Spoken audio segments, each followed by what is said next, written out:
A igreja de Cristo precisa avançar sobre a face da terra. E ele mesmo diz, olha, vivei acima de tudo por modo digno do Evangelho. Vivam este Evangelho e vivam de modo digno, porque este Evangelho é santo, este Evangelho é poderoso, este Evangelho é transformador, este Evangelho é restaurador. E creio, olhem, preste atenção, povo de Filipos, vocês estão vivendo lutas constantes. Vejam, porque existe um inimigo perto de vocês, e este adversário é constante, está batendo a porta desta igreja. Adversários espirituais e adversários que são externos, adversários onde os falsos pregadores estão entrando, batendo as portas, eles estão assolando as igrejas, criticando as igrejas, ofendendo a igreja. Esses são os seus adversários. Mas vejam em que nada estáis intimidados pelos adversários. Vocês não estão intimidados com eles, porque vocês não se preocupam com eles e nem têm medo deles, porque o Deus que habita em vocês é mais forte. E o texto diz aí no versículo 28 do capítulo 1, pois o que é prova para eles evidente de perdição é para vós outros de salvação, e isto da parte de Deus, porque vos foi concedida a graça de padecerdes por Cristo, e não somente de crerdes nele, pois tendes o mesmo combate que vistes em mim, e ainda agora ouvis que é o meu. Existe a proclamação deste evangelho, e vocês foram chamados para isso. Vocês foram chamados para expandir o reino, proclamar a palavra, anunciar a graça de Deus. Mas é necessário algo muito importante na vida de vocês, que vocês estão esquecendo. Vocês lutam pelo evangelho, vocês pregam o amor, a graça de Deus, e vocês vivem na doutrina. Parabéns, continuem assim, povo de Filipos. Mas vocês estão esquecendo de algo muito importante.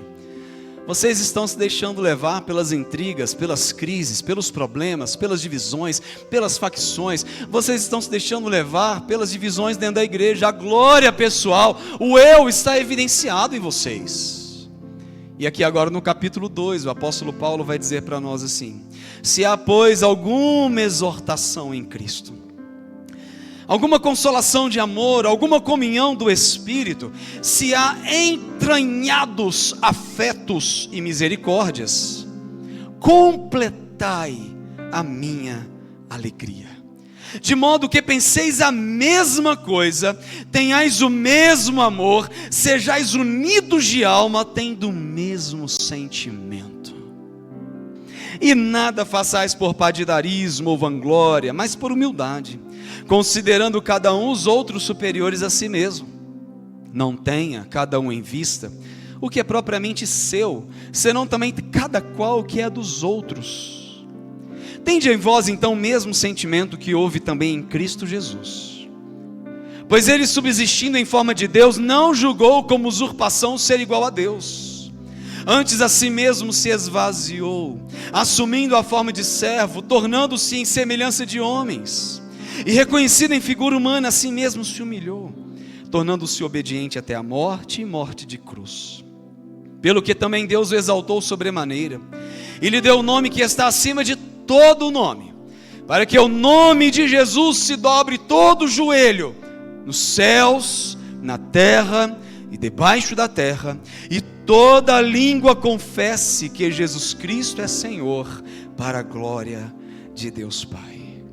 Assim então, meus amados irmãos, como sempre obedecestes, não só na minha presença, como também agora, porém muito mais na minha ausência, desenvolvei a vossa salvação com temor e tremor, porque Deus é quem efetua em vós tanto querer como realizar, segundo a sua boa vontade. Fazei tudo sem murmurações nem contendas, para que vos torneis irrepreensíveis e sinceros, filhos de Deus inculpáveis, no meio de uma geração pervertida e corrupta, na qual resplandeceis como luzeiros no mundo, preservando a palavra da vida, para que no dia de Cristo eu me glorie de que não corri em vão e nem me esforcei inutilmente. Entretanto, mesmo que seja eu oferecido por libação sobre o sacrifício e serviço da vossa fé, alegro-me e com todos vós me congratulo. Assim vós também, pela mesma razão, alegrai-vos e congratulai-vos comigo. Louvado seja o nome do Senhor. Que palavra de Paulo, Que palavra de um homem, queridos, onde está preso. Esse homem está algemado, e por muitas vezes o apóstolo Paulo torturado, mas ele não olha para si mesmo, ele não está olhando para a sua glória pessoal, para o seu eu, para a sua vontade, para seus desejos. O apóstolo Paulo poderia muito bem assentar em cima de sua autocomiseração. Ele poderia muito bem olhar para si, para a sua dor, para o flagelo, para o medo, para a angústia, para a prisão e dizer: igreja, olhem para mim. Olha, igreja, para as minhas dores, olha para as minhas algemas, olha para mim, orem por mim, cuidem de mim, faça algo por mim. Mas não, Paulo não está fazendo nada disso. As palavras de Paulo aqui é olhar além dele mesmo. O olhar deste servo do Senhor é dizer: preste atenção no que vocês estão fazendo. Paulo não olha para a sua dor e nem mesmo para a situação em que vivia, mas Paulo olha além dele mesmo. Havia no coração do apóstolo um coração de gratidão, um coração de satisfação pela vida desses irmãos, que ele mesmo disse que ele tinha alegria. Esses irmãos eram a coroa do seu ministério. O apóstolo Paulo declara a alegria e a gratidão que ele tinha no Senhor pela vida do povo de Filipos. Que igreja maravilhosa, que igreja abençoada, que igreja linda, cooperadora do Evangelho, uma igreja que anuncia a palavra de Deus, uma igreja que proclama o Evangelho. E é tão interessante que a ideia do apóstolo Paulo aqui é dizer que esta igreja é como se fossem guerreiros, os guerreiros que estavam à frente na linha de batalha, e eles estavam levando o Evangelho de uma forma muito extraordinária. A visão do apóstolo Paulo é justamente levar este povo aos tempos antigos, a cultura e a história daquela cidade, onde haviam grandes guerreiros, grandes homens fortes de batalha. E o apóstolo Paulo diz: vejam quem vocês são, homens guerreiros, igreja forte, proclamadora do Evangelho, que anuncia o reino de Deus. Vocês são assim, irmãos. Que igreja maravilhosa, que igreja abençoada são vocês. Mas vocês estão errando, mas vocês estão falhando, mas vocês estão deixando a desejar em uma área tão importante na vida de vocês. Vocês estão enfraquecendo. O Evangelho é forte no coração de vocês, a palavra é viva na alma de vocês, mas vocês estão se esquecendo de andar uns com os outros. Vocês estão se esquecendo de se relacionar uns com os outros. Vocês estão deixando o privilégio de se relacionar com pessoas de forma amável e agradável diante de Deus. Paulo chama a responsabilidade de duas mulheres. Paulo fala para Evódia, Paulo fala para Sintique: mulheres, pensem concordemente no Senhor. Mulheres, ajustem o relacionamento de vocês. Mulheres, aproximem seus relacionamentos. Vocês estão brigando demais. Para com essa brigaiada entre vocês aí. Alinha esse relacionamento de vocês. Andem melhor no convívio de vocês. Paulo chama a responsabilidade essas duas mulheres que estavam tendo crises dentro da igreja. Mas de igual forma ele diz para a igreja como um todo, dizendo: meus amados irmãos, vamos lá, vamos pensar juntos, vamos caminhar numa mesma visão. E Paulo escreve então a esses crentes com o intuito de trazer encorajamento. Meus amados irmãos, andem em Cristo. A vida cristã é essa. A vida cristã, a jornada cristã é uma caminhada onde nós olhamos para os céus, proclamamos o Evangelho, mas amamos uns aos outros. E como é bom quando a gente olha um para o outro. E como é bom quando a gente olha para as pessoas de forma tão sincera, amável, cordial e agradável. Como é bom quando a gente vive em comunhão uns com os outros, amando a igreja, amando pessoas e amando o mundo como sendo a direção de Deus para nós. Paulo insiste que as pessoas elas devem acolher umas às outras. Paulo insiste que o relacionamento da igreja deve ser um relacionamento agradável ao Senhor. Ele diz isso lá em Romanos, no capítulo 15, versículo 7. Portanto, acolhei-vos uns aos outros, como também Cristo nos acolheu para a glória de Deus. A chamada que Paulo diz aqui agora para nós é relacionamento, acolhimento. Viva isso de forma sincera e agradável ao Senhor. William Barclay, um grande teólogo, ele diz que o perigo que ameaçava a igreja de Filipos e ainda ameaça todas as igrejas saudáveis é a desunião. Eu vou repetir. O perigo que ameaçava a igreja de Filipos e ainda ameaça a todas as igrejas saudáveis é a desunião. Paulo exorta esta igreja. Paulo chama esta igreja a uma responsabilidade, a tapar e fechar todas as brechas que estão comprometendo a união desta igreja. Paulo chama o povo de Deus a fechar as brechas que estão entrando inimigos, e às vezes o inimigo não é externo, às vezes o inimigo não é o adversário teológico, ou o adversário religioso, ou o adversário de outras denominações. Às vezes somos tendenciosos a achar que outras denominações são para nós nossos inimigos, mas o nosso inimigo é o diabo, o nosso inimigo é o nosso tentador. Nosso inimigo não são pessoas. Há pensamentos diferentes, há teologias diferentes, há pensamentos diferentes acerca da Escritura, há pensamentos aqui entre nós divergentes, opiniões divergentes, mas o nosso alvo é um, o nosso objetivo é um, o nosso propósito de vida enquanto cristãos precisam ser um. Nós precisamos pensar a mesma coisa. E aqui o apóstolo Paulo vai nos levar a refletir sobre isso, sobre pensar a mesma coisa. Reverendo Hernandes Dias Lopes, em seu livro, ele diz que Paulo alerta para que o fato de que uma igreja dividida é uma presa fácil, no caso de um ataque frontal da sociedade externa. Assim, não basta apenas ficar forte contra o perigo de desmoronar por causa das divisões internas. É preciso olhar para dentro. É preciso às vezes olhar para dentro do nosso coração e ver o que Cristo quer fazer comigo.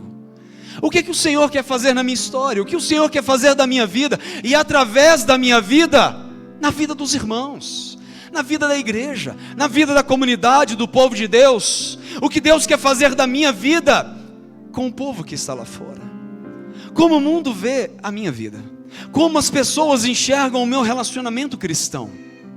E assim, amados irmãos, nós vamos olhar para o versículo 1, quando Paulo já nos ensina aqui, que diz, quando no versículo 1 ele relata: se há alguma exortação em Cristo, alguma consolação de amor, alguma comunhão do Espírito, entranhados afetos e misericórdia. O que ele está querendo dizer para nós aqui é: olha, existe dentro desta igreja, Paulo está dizendo ao povo de Filipos, existe dentro desta igreja acolhimento, existe dentro desta igreja palavras de ânimo. Palavra exortação aqui é esta, é ânimo, é encorajamento. Às vezes achamos que exortação é colocar o dedo na cara do outro e criticá-lo e chamá-lo à responsabilidade. Não, querido, exortação é aquela palavra que anima o outro, que encoraja o outro, que ensina o outro, que chama o outro a colocar ele para cima e não para baixo. E Paulo está dizendo: há algum encorajamento no meio de vocês? Existe exortação nesta igreja em Cristo? Existe consolação de amor no meio desta comunidade? Existe comunhão do Espírito entre esta igreja, entre este povo? Há entre vocês entranhados afetos, e aqui a palavra afetos é literalmente entranhas, intestino. É justamente olhar para aquilo que passa aqui dentro, porque às vezes quando olhamos para alguém que não gostamos, logo eu já sinto. Sabe como é que é? Quando você passa ao lado de alguém que você não gosta, rapidamente algo mexe com você. E a palavra afetos aqui é justamente essa: entranhas, aquilo que está dentro, aquilo que está dentro de nós, é a sede do nosso emocional. E aqui olhamos para este texto, e aqui o apóstolo Paulo vai dizer: há isso entre vocês? Há consolação, há encorajamento, há amor, há comunhão entre vocês? Então completem a minha alegria. Não que eu esteja triste com vocês, mas eu preciso ficar mais feliz ainda. Completem a minha alegria de modo que vocês pensem a mesma coisa, tenham o mesmo amor, sejam unidos de alma, tendo o mesmo sentimento. Opa, será que Paulo está dizendo assim: vamos todos pensar a mesma coisa, ter os mesmos pensamentos? É claro que não. O apóstolo Paulo sabia muito bem que há pensamentos diversos, há gostos, há vontades, há desejos. há divergências de pensamentos. Ele mesmo nos mostrou isso na carta que ele escreveu ao povo de Corinto, quando muitos diziam: eu sou de Paulo, eu sou de Apolo, eu sou de Cefas. Ou seja, há escolhas, há desejos, há vontades, mas há também divisões, há facções. Quando nós colocamos o nosso gosto acima da vontade do Senhor, quando nós colocamos a nossa vontade acima da vontade de Deus, quando nós colocamos nosso ego acima da glória de Deus, quando nós evidenciamos aquilo que não podemos evidenciar. E Paulo diz: pensem a mesma coisa, sejam unidos de alma, tenham o mesmo sentimento. Existem algumas coisas para nós, queridos, e algumas observações, e comigo eu gostaria que você caminhasse em 3 problemas que são visíveis no texto. E os 3 problemas que estão logo de cara, aqui no versículo 3, ele já vai dizer para nós claramente: existem alguns perigos que assolam a igreja de Deus, e às vezes nos preocupamos muito com os perigos externos. O perigo da igreja que não pensa sobre a predestinação como eu penso. O perigo de uma igreja que vem, que não pensa de um jeito, com uma forma batismal, como nós pensamos. Não, isso não é perigo para nós. Isso são detalhes teológicos. Isso são detalhes doutrinários. Mas há perigos muito maiores para nós, que às vezes não nos atentamos para eles. Que é o perigo que o apóstolo Paulo está dizendo: nada façais por partidarismo. O primeiro perigo da igreja é o perigo do egoísmo. Quando nós puxamos cada um para um lado. Quando nós temos desejos diversos, vontades diversas, mas não pensamos a mesma coisa quanto a vontade de Deus para a vida de sua igreja. O perigo do egoísmo, quando este povo se levanta com altivez na alma, e quando coloca seu próprio desejo em evidência, e não buscamos a vontade do Senhor soberana para as nossas vidas. Há uma tensão dentro desta igreja. E a tensão emergente dentro da igreja de Filipos é uma tensão que colocava a comunhão da igreja em perigo. A comunhão desta igreja estava sendo atacada. Pessoas estavam ali em conflitos, em divisões, em facções. Os partidos, que são grupos que se reúnem para buscar os seus próprios interesses. O egoísmo é fruto da vaidade humana. O egoísmo é fruto do nosso egocentrismo e da nossa vaidade pessoal. O egoísmo é fruto de um ser humano que ainda não se converteu completamente. O egoísmo é fruto de um ser humano que não vive em santidade, não busca a glória de Deus, a vontade de Deus, o querer de Deus, a evidência de Deus. Um segundo perigo desta igreja é o perigo da glória. E o texto já diz sobre a vanglória. Quando estes homens estão vaidosos, buscando seus partidarismos e as vanglórias. E Paulo diz: nada façais pelo partidarismo e nada façais pela vanglória, porque aí não está a vontade de Deus. A vanglória é quando o meu eu evidencia, é quando a glória é para mim, quando eu busco as coisas para satisfazer o meu desejo, a minha vontade, o meu querer. E essa palavra está numa inclinação que nos leva ao orgulho. Quando eu busco mais o orgulho próprio, quando eu faço para que eu seja evidenciado. Isso acontece dentro da igreja. Isso acontece lá no nosso casamento, sabia disso? Isso acontece quando estamos dentro da nossa casa, brigando, nos relacionando dentro de casa, mas numa relação complexa, tóxica. Numa relação conflituosa, onde cada um puxa para um lado, onde não há perdão, onde não há reconciliação, onde não há vida e amor entre aquele casal e aquela família. Há isso dentro do seu trabalho. Acontece isso lá dentro, lá no seu trabalho, lá na sua escola, na sua faculdade. Isso existe onde tem pessoas. Isso existe onde há seres humanos. Porque a gente já nasce com uma glória própria. A gente já nasce com um ego próprio. Mas louvado seja o nome do Senhor, porque Ele vem para quebrar o nosso ego e o nosso eu, amém? Ele vem para destruir o nosso eu. E é isso que Ele está mostrando aqui para a igreja de Filipos. E um terceiro perigo desta igreja, quando você olha, é quando o texto diz: considerai cada um os outros superiores a si mesmo. A superioridade está lá dentro. O egoísmo, a vanglória e o eu está bem evidente nessa igreja. E Paulo está dizendo: não faça isso. Considerem cada um os outros superiores a si mesmo. Então, queridos, como fazer para resolver esse problema de relacionamento? Como nós podemos fazer para viver um relacionamento mais agradável, mais amável, mais gentil, mais cordial, dentro de casa, dentro da igreja, lá no nosso trabalho, no nosso convívio com a sociedade? Como nós podemos glorificar a Deus, sendo uma comunidade, uma igreja que evidencia a glória de Deus entre nós? Como ser uma comunidade que busca a vontade de Deus? Como ser uma igreja que busca a glória do Senhor, a evidência do nome do Senhor? Quando esta igreja coloca Cristo na centralidade de sua vida.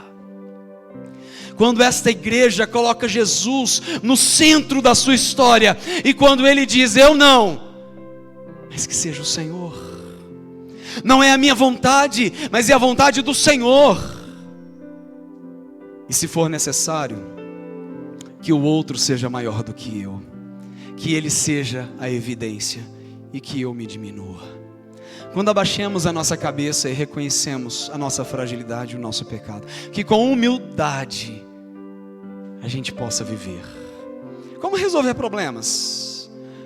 Quando nós olhamos para Jesus e quando entendemos que Jesus é tudo aquilo que a gente precisa. Quando nós olhamos para Jesus e evidenciamos a glória de Deus, quando nós colocamos Cristo na centralidade da nossa vida, Ele é o alvo, Ele é o nosso querer, Ele é tudo que precisamos, a glória é dEle, a vontade é dEle, Ele é o dono da igreja, o cabeça da igreja, a glória da igreja, Ele é tudo que a gente precisa, e a gente se curva à vontade do Senhor. Como resolver problemas de relacionamentos entre nós? Como viver então uma comunidade que glorifica a Deus, uma igreja que glorifica a Deus em seus atos, em suas ações? Essa igreja precisa viver em humildade. A gente precisa voltar para o nosso coração e perceber que nosso coração precisa ser tratado na humildade. A humildade é um atributo, a humildade é uma virtude. A humildade, queridos, é um comportamento que nós temos, que não nasce da gente. A humildade é uma virtude que nasce de Deus. Nasce no coração do Senhor, e Ele aplica em nós quando buscamos ao Senhor de todo o seu coração. Humildade é reconhecer a sua própria fragilidade e limitação. Se você busca viver em humildade, você reconhece que você é fraco, que você é limitado, que você é carente. Somente os humildes têm vida de oração. Somente os humildes oram verdadeiramente. Porque aqueles que não são humildes, eles se bastam por si mesmo. Eles se bastam. Eles olham para si e dizem, não preciso disso, não preciso de oração. Mas os humildes reconhecem que precisam de Deus. Os humildes se dobram, se curvam, se rendem, choram, se quebrantam, se arrependem. Os humildes colocam o pó. Os humildes colocam a sua boca no pó. A palavra de Deus já diz, põe a sua boca no pó, talvez ainda há esperança. Irmãos, como é preciso a gente colocar a boca no pó todos os dias. Irmãos, como é necessário a igreja de Deus colocar a boca no pó, reconhecer pecados, fragilidades, reconhecer o nosso eu, que às vezes está lá em cima. Às vezes quando nós usamos dos nossos relacionamentos para evidenciar a nós mesmos, quando a divisão, a facção, quando as situações numa igreja não são em união e elas quebram relacionamentos, elas rompem relacionamentos, eles desvencilham de relacionamentos, a glória de Deus não se manifesta, a vontade de Deus não está ali. Porque como é bom e agradável viverem unidos os irmãos. É como um óleo precioso sobre a cabeça, o qual desce para a barba de Arão, e desce para a gola de suas vestes. É como o orvalho do Hermon, que desce sobre o monte Sião. Ali o Senhor ordena a sua bênção. A bênção de Deus está sobre um povo que anda unido e forte, progredindo, prosseguindo e vencendo para a glória do Senhor, porque a nossa luta não é carnal, a nossa luta é espiritual. A nossa luta não é contra homens, mas a nossa luta é contra o diabo e seus demônios. A nossa luta é contra as perseguições do nosso adversário, que lança setas sobre nós. E uma das coisas mais terríveis é quando nós vivemos situações divergentes, opiniões divergentes. Uma das coisas mais terríveis é quando nós queremos puxar cada um para um lado E quando nós não reconhecemos a humildade, quando nós não olhamos para dentro de nós e dizemos: eu não sou dono de nada disso, quem é dono é o Senhor. Eu não sou dono do meu casamento, quem é dono é o Senhor. Eu não sou dono da minha casa, quem é dono é o Senhor. Eu não sou dono nem de mim mesmo, quem é dono de mim é o Senhor. Eu não sou dono da igreja, quem é dono é o Senhor. O Senhor é o dono da nossa vida, Ele é o cabeça da igreja, Ele é o Senhor de toda a glória. A humildade provém do conhecimento de Deus.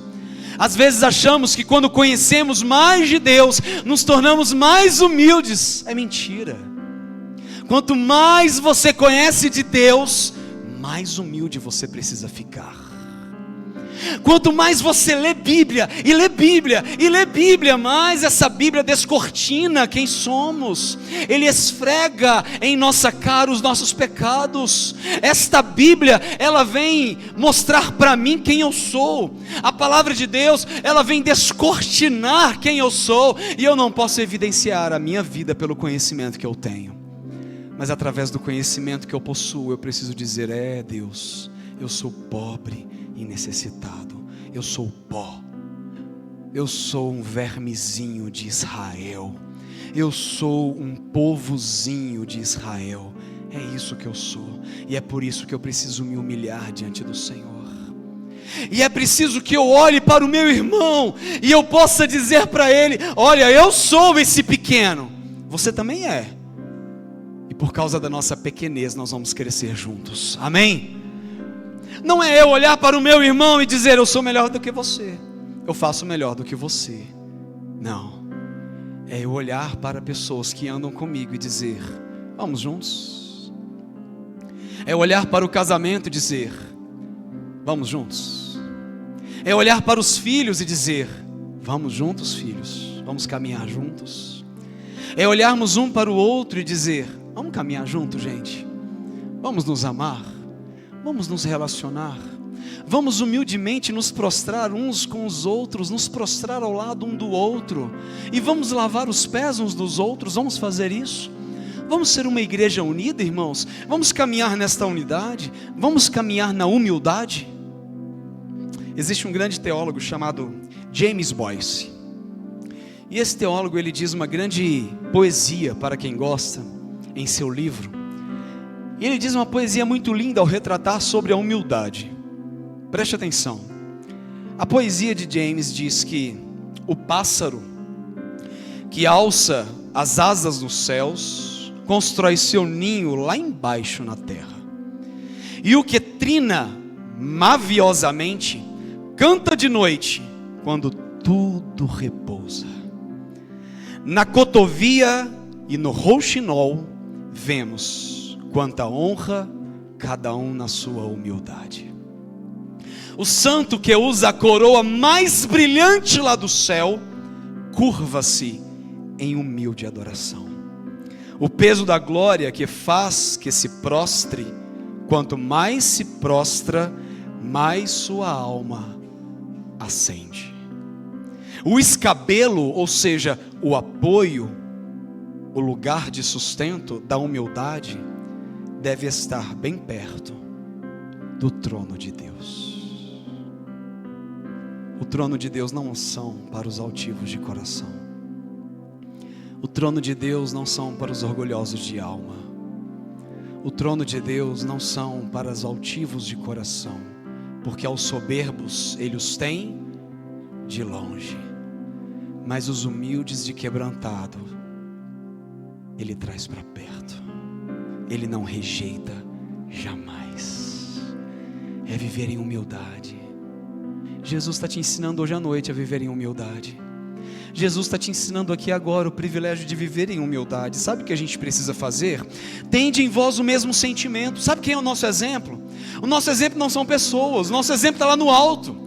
O nosso exemplo é aquele que tomou a cruz. O nosso exemplo é aquele que tirou a sua coroa de brilhantes, de majestade e glória, e foi aquele que colocou sobre si a coroa de espinhos, rasgando a sua cabeça e arrancando de si a glória e se colocando em figura humana. Ele é humilde. Ele é humilde.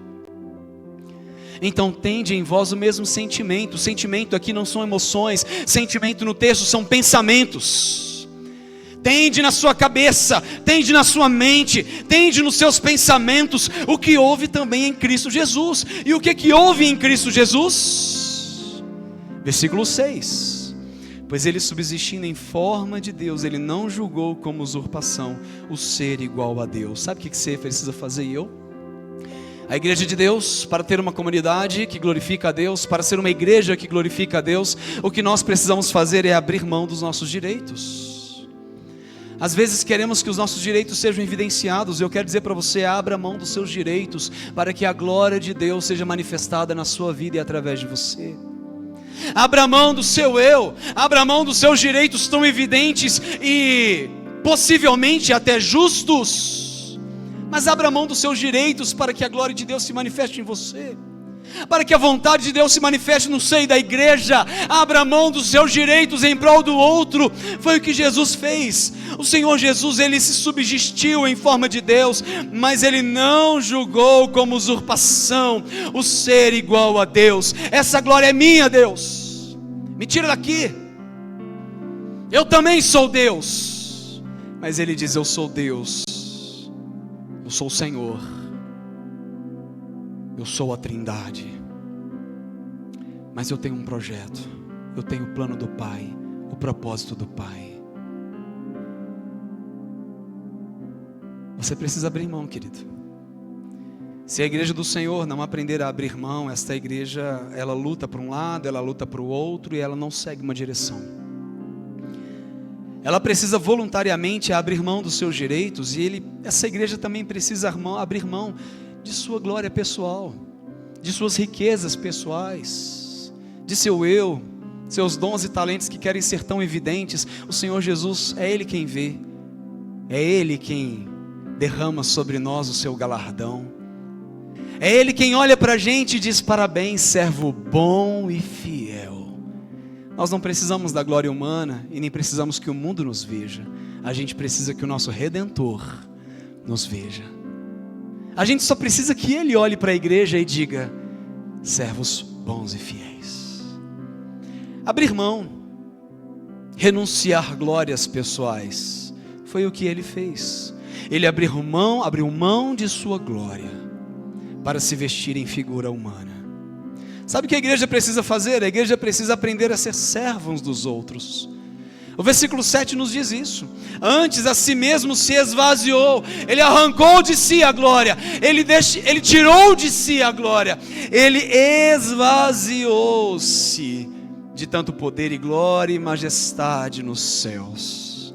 E diz a Bíblia: ele assumiu a forma de servo, a forma de escravo, a forma de homem. Ele assumiu a forma humana, tornando-se em semelhança de homens e reconhecido em figura humana. A glória de Deus estava lá, mas a glória de Deus também estava aqui, representada pelo nosso Deus humilde. Como a gente precisa de humildade, irmãos. Como a gente precisa de humildade para tirar de nós esta glória, para tirar de nós este eu, para tirar da gente esta evidência humana que tanto grita dentro de nós. Diga: Senhor, eu não preciso disso, eu não preciso dessa glória humana, eu só preciso do Senhor sendo o cabeça da minha vida. Os nossos dons e talentos servem para a glória de Deus e a expansão do reino de Deus, mas não para que o holofote esteja colocado em mim. Não, nossos dons e talentos é para que Ele se agrade de nós. Então eu e você precisamos aprender a ser servos uns dos outros. E servir vai envolver amor. Servir vai envolver compaixão. Ser um servo vai nos direcionar a pensar que nós precisamos buscar em nós um amor que não vem da gente. E esse amor vem de Deus. E o que Jesus fez por nós, Ele demonstrou tão grande amor pelas nossas vidas. Sabe o que a igreja precisa fazer? Os verdadeiros crentes e servos do Senhor, eles precisam e devem se submeter ao sacrifício de Jesus Cristo e externalizar o verdadeiro amor de Deus. Ele a si mesmo se humilhou, tornando-se obediente até a morte e morte de Que amor é esse, irmãos? O amor é esse amor é sacrificial, esse amor é doador, esse amor é substitutivo. O lugar que era para nós, Ele tomou sobre si. O pecado e a destruição que era para nós, Ele levou sobre si.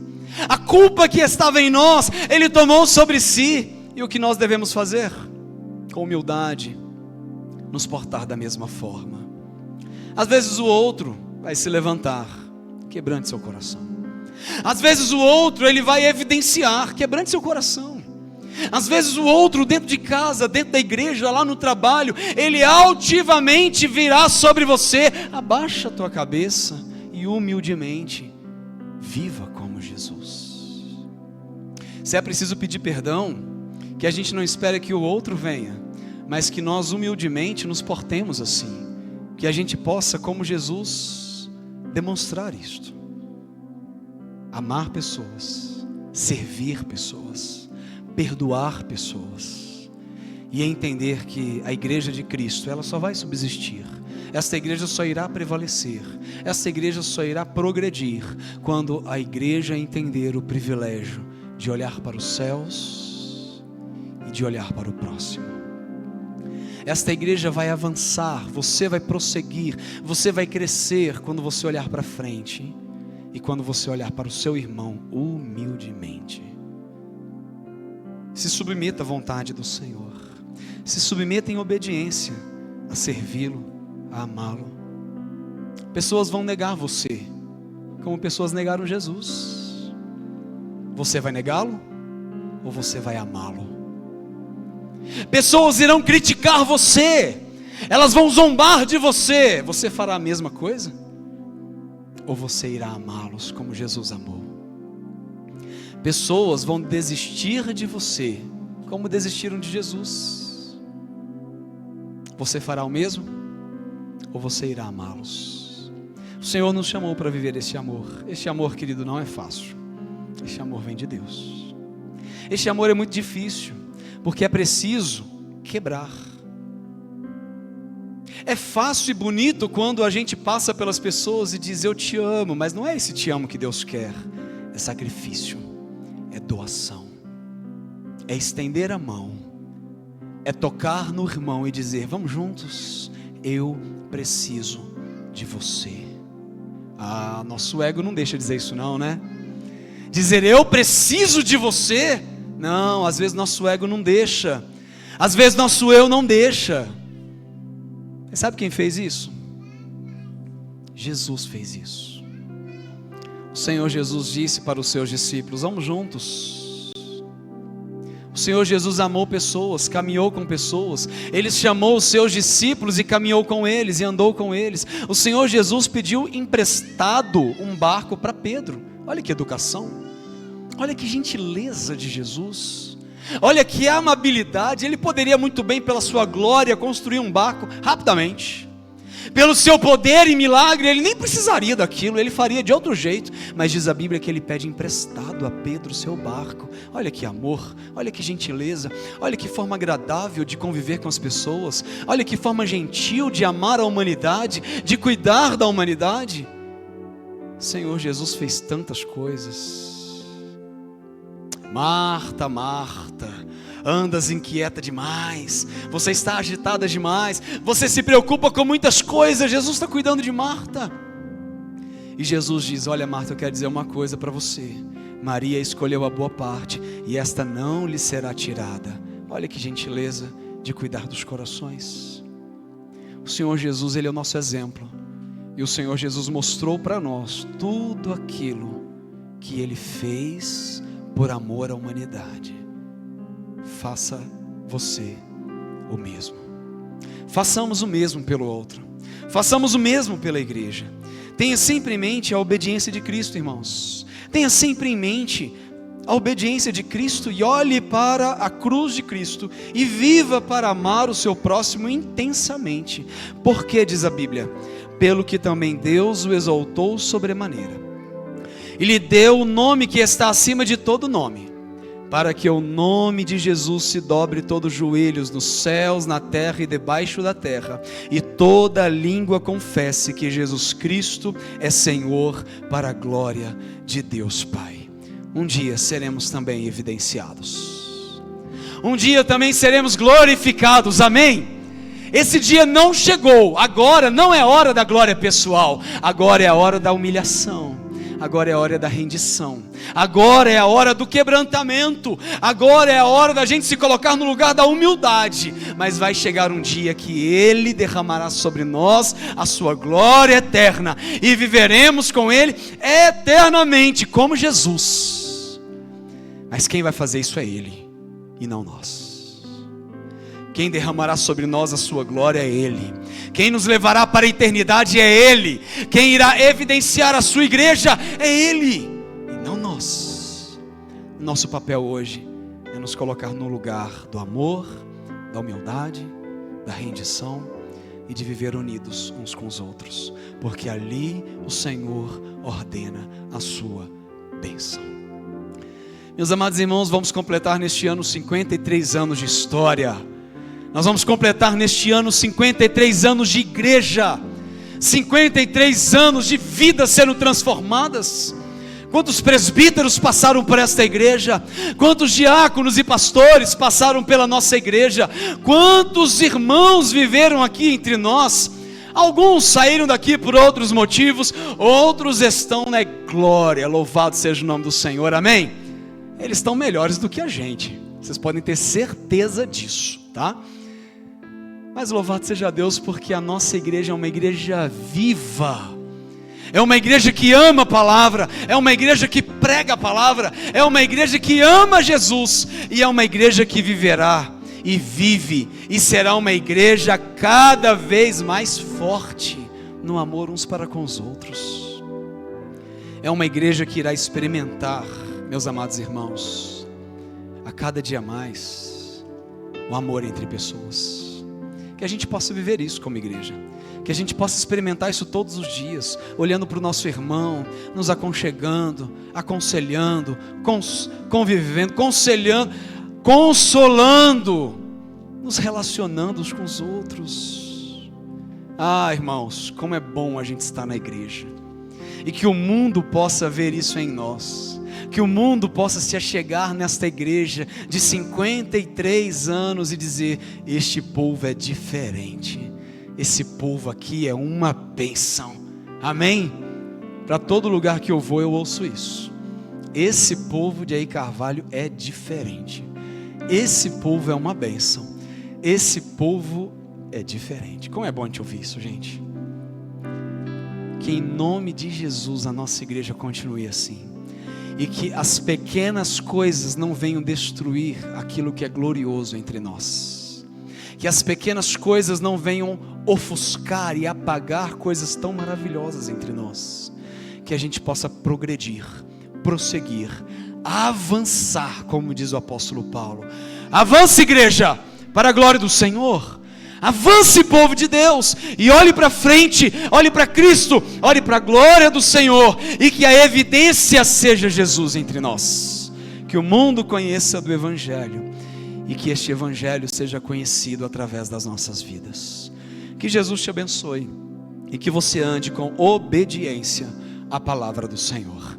Que Jesus derrame sobre sua vida graça, e que você ame o seu irmão, ame a sua igreja, ame este povo, ame a sua cidade. Que o Senhor venha derramar sobre você este amor nesta noite, e que juntos possamos viver assim, unidos como uma igreja verdadeira. Que Deus abençoe as nossas vidas. Nós vamos